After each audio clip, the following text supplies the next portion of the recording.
Mar Chatima Tova. Shabbat Shalom, Shana Tova. I know there's a halachic order that they're supposed to go in, but I can never remember.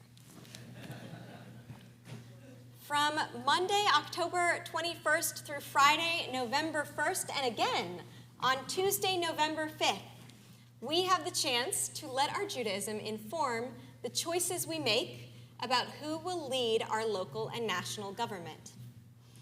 In this particular corner of Collin County, we are voting for a U.S. representative, state representative, sheriff, constable, railroad commissioner, members of the Board of Education, tax assessor, and county and state judges and justices. Everyone in this room who is a citizen of Texas and a registered voter has a chance to vote for our U.S. Senator and, of course, our next President of the United States. Throughout this morning and this afternoon, we have read and will read biblical texts that highlight how our faith must motivate the kind of leadership for which we strive. The first chapter of the book of Isaiah, the book from which this morning's Haftarah was taken, characterizes the city of Jerusalem as a zonah, a harlot, as Isaiah says, "Your rulers are rogues and cronies of thieves, everyone avid for presents and greedy for gifts. They do not judge the case of the orphan, and the widow's cause never reaches them." Throughout his prophecy, Isaiah focuses mostly on the leadership of Judah as he sees the Assyrian army ready to invade in the 7th century BCE. In today's Haftarah, Isaiah admonishes those members of the ruling class who practice ritual piety and yet ignore the mitzvot that fall bein adam lechavero, between a person and her fellow. On your fast day, Isaiah proclaims, you see to your business and oppress all your laborers. Because you fast in strife and contrition and contention, and you strike with a wicked fist, your fasting today is not such as to make your voice heard on high. And a few verses later, rather, this is the fast I desire, to unlock the fetters of wickedness and untie the cords of the yoke, to let the oppressed go free, to break off every yoke. It is to share your bread with the hungry, to take the wretched poor into your home. When you see the naked, to clothe him, and not to ignore your own kin.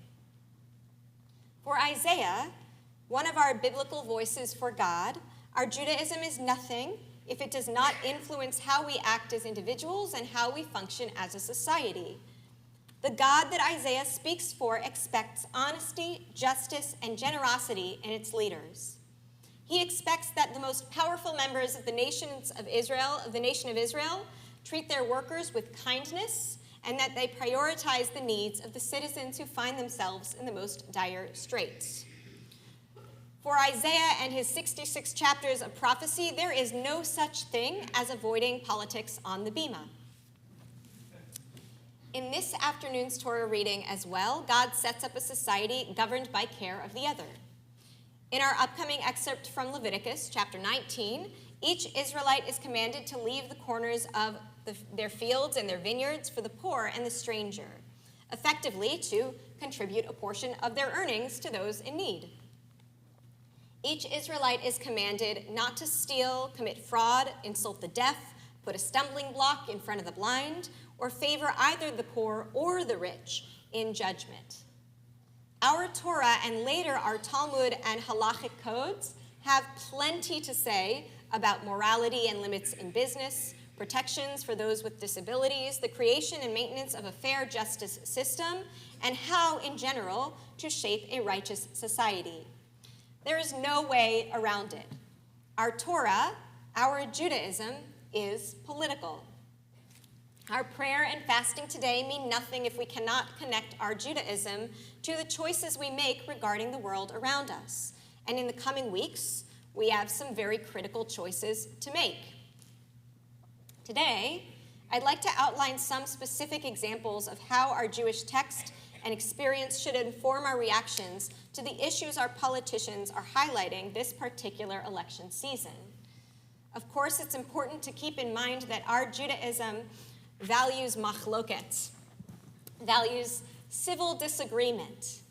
And so, as these and those are the words of the living God, the people in this room are going to have some very different interpretations of the lessons that we take from the Jewish values that are presented in our text. But we come to the same primary sources that we cannot argue are political. Like in any election season, money lies at the root of so many of our potential policies. The amount of taxes we pay, the distribution of those taxes, and the social services those taxes pay for when our citizens cannot afford those services on their own. On one hand, we certainly see an ancient form of capitalism in the way that our Talmudic sages argue. As we learn in Bava Batra, the jealous competition of the sages increases wisdom. But on the other hand, our Torah and our Talmud are explicit in their quest for a society that is free from poverty, regardless of social or economic status. In the book of Deuteronomy, God describes an ideal society, one that models a people who listens to God's commandments.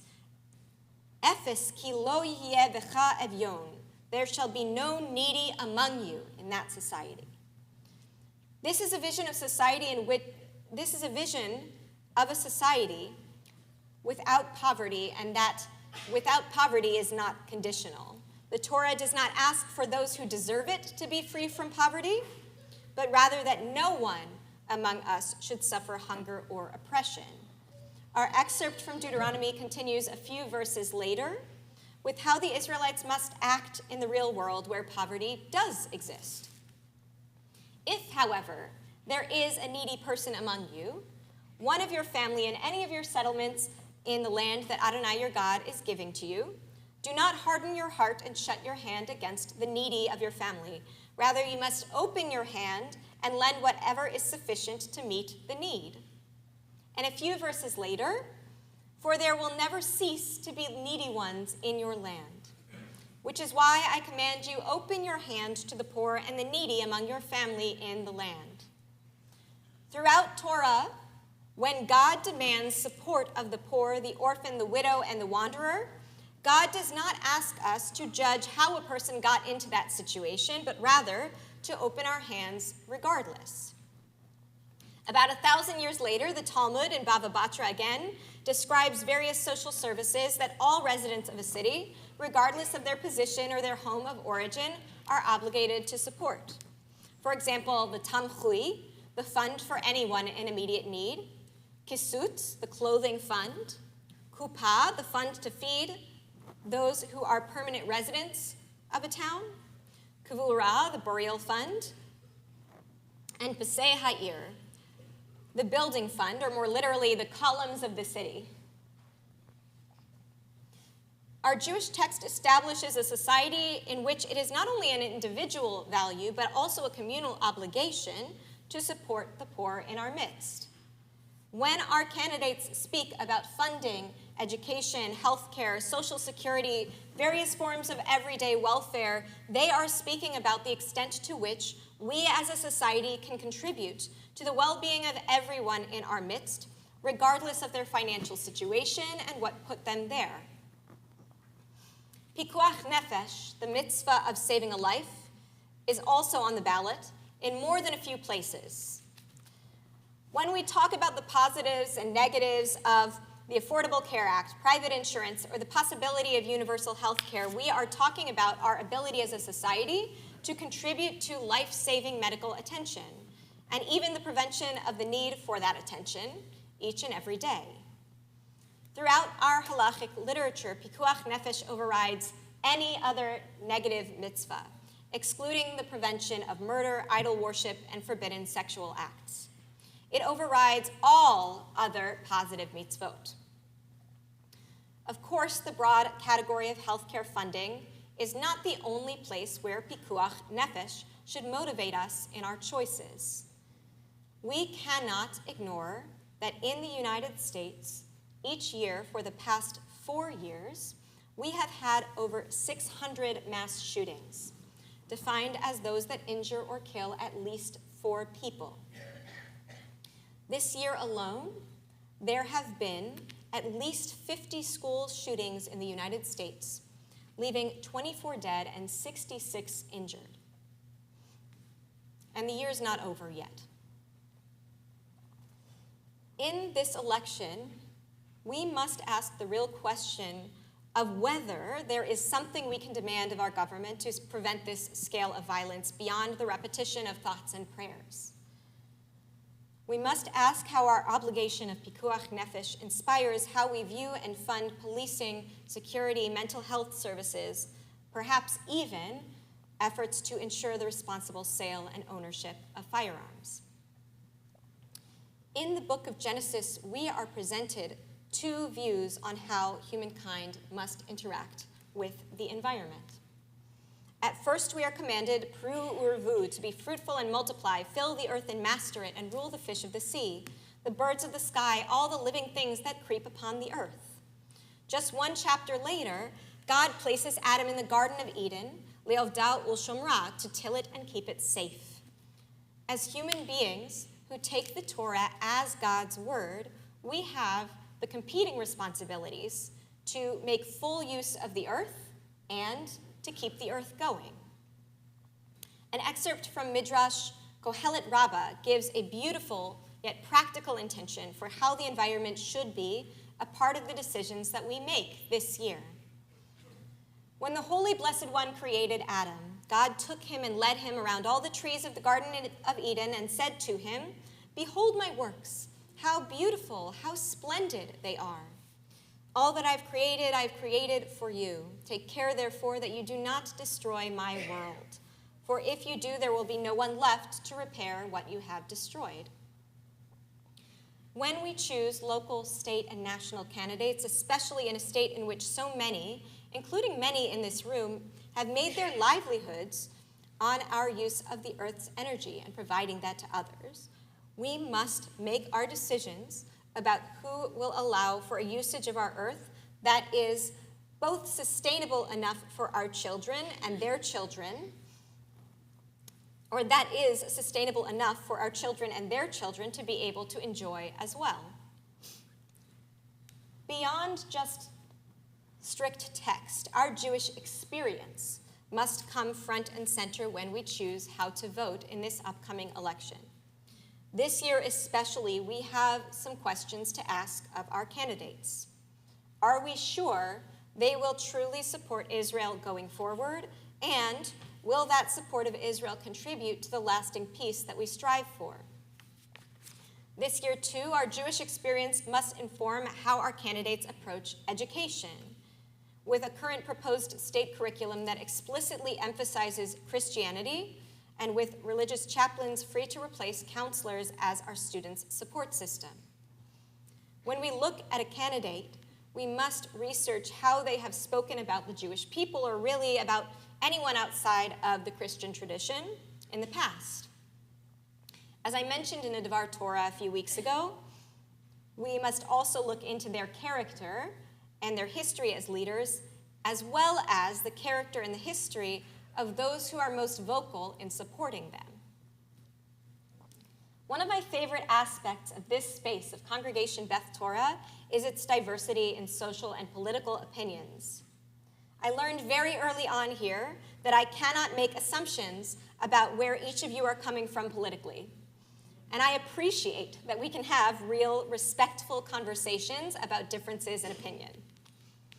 While we cannot disagree about the importance of such Torah values as supporting the needy, preserving life, making the most sustainable use of the world around us, and defending our Jewish identity, we can disagree on the methodology we use to achieve each of these values. We can disagree on the priority of each of these values, and we can certainly disagree on the balance between what we must contribute as individuals and as a collective. In a Rosh Hashanah sermon from a decade ago, Rabbi Ed Feinstein, whose name has shown up on the bima quite often in the past few weeks, offers yet another reason for our diversity in Jewish political and social belief. My friend, the journalist Yossi Klein Halevi, says that there are two kinds of Jews, Pesach Jews and Purim Jews. Pesach Jews are shaped by the biblical commandment, "Remember that you were a slave in the land of Egypt." Because we were slaves, victims of the Pharaoh's genocide, we walk the world with a special sensitivity to the rights of human beings to live in freedom and dignity. Purim Jews embrace a different biblical commandment. Remember Amalek. Remember that there is evil in the world, and remember that again and again, you were the object and the victim of that evil. The Pesach Jew is the bearer of Jewish conscience and lives by the rule, don't be brutal. The Purim Jew is the bearer of Jewish resilience and lives by the rule, don't be naive. Some of our Jewish identities rest more firmly on that emphasis of compassion for the wanderer. Those of us who are Pesach Jews might prioritize a search for those candidates who express concern for the plight of the immigrant, the refugee, or minority in race, sexuality, or gender identity. Some of our Jewish identities rest more firmly on our safety as Jews, as Americans, as residents of our neighborhoods. Yes, we as Purim Jews are compassionate, and we will not have the resources or stability to be compassionate if we're not secure in our position and our identity. Regardless of whether you identify as a Pesach Jew or a Purim Jew or somewhere in between, you have the responsibility to act on how you believe God has called us to live in society. We in this room are privileged to live in a state that has hovered on purple for quite some time. None of us has the excuse to say that our vote doesn't count. None of us has the excuse to say that we do not know enough to vote, as we are blessed with nonpartisan websites like vote411.org and ballotpedia.org, where we can find who's on our particular ballot, interviews with select candidates, and links to each candidate's website and social media page. Even better, we are blessed with several community members right here who are active in the political sphere. We have community members who are volunteering for campaigns, writing postcards, volunteering at the polls, and sending donations to campaigns and voter support organizations. So if there are any people here who are nodding their heads or maybe whispering to you right now, these are the ones to ask for more information, both about campaigns and about what to do to help. This afternoon's Torah reading begins with the statement, Kedoshim tihiyu ki kadosh ani Adonai Elohechem. You all should be holy, for I, Adonai your God, am holy. The text does not state that you, as an individual, must work on your own to spread the holiness of the ethical mitzvot that are to come in the next few verses. Rather, y'all, in plural, together as a people, must create a holy society modeled after the holy image of God, the merciful, divine protector, the ruler and parent. We achieve holiness by taking part in the formation of a just and righteous society. We have a chance of taking one giant step towards that holiness when we vote in a couple of weeks, when we make our Judaism political. Gamar Chatima Tova. May we as individuals, as a Jewish people, as citizens and residents of the United States, be sealed for a year of plenty, a year of joy, and a year of peace. Gamar Chatima Tova.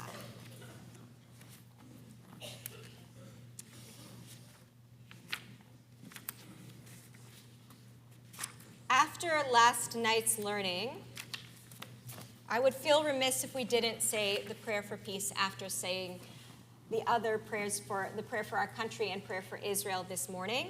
So before we continue with Yizkor, I'd like us to turn to page 289, and we'll recite the prayer for peace responsively. May we see the day when war and bloodshed cease, when a great peace will embrace the whole world.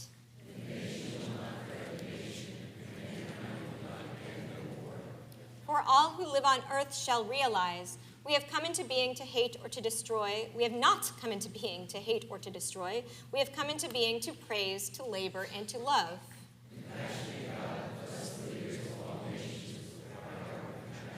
Fulfill the promise conveyed in Scripture, I will bring peace to the land, and you shall lie down, and no one shall terrify you.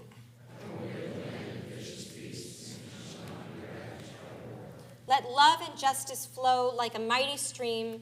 Let peace fill the earth as waters fill the sea, and let us say Amen. As I'm gathering things together, we are just about to begin Yizkor. If it is your custom to leave the room for Yizkor, you are welcome to do so. But if you don't have a custom regarding Yizkor, I'd encourage you to stay so that those who are in mourning today have somebody to say Amen. I'm here for their mourner's Kaddish.